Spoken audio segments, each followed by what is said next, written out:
when you figure out that all that distractions are, anything that is keeping you from compounding your joy and your purpose, don't get me wrong, sometimes the distraction is pretty joyous, but I digress. The function of distractions, like what they help to do, is to dispel stress or cortisol. So once you start to understand how that works, more importantly, once you start to understand how it is that you yourself are keeping yourself in some way in survival, in a state of survival mode.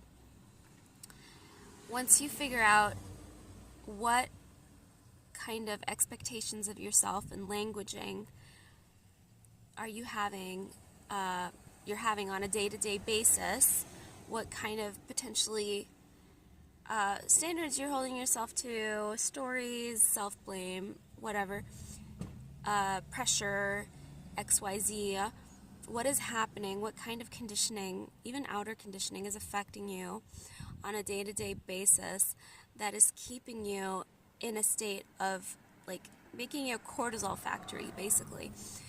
Once you eliminate that, you won't need the distraction to get back to baseline anymore, because the purpose of the distraction is to take you from this really mental, like neurotic, go, go, go, or pressurized, or like wound up state to like a more open and relaxed and happy and content and entertained, right? Like version of you.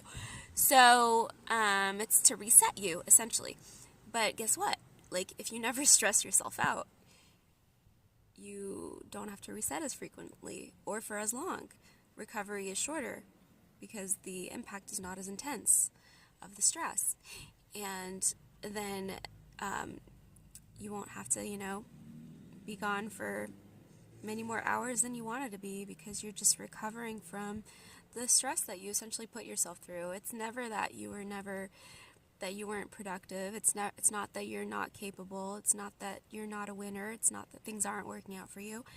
It's that you learned a method of being or a way of functioning in childhood that is making you constantly put yourself in a stress state, and that is forcing you to constantly have to fail and avoid and all of these things that it's not your potential. It's not you. Right? It's this program. So just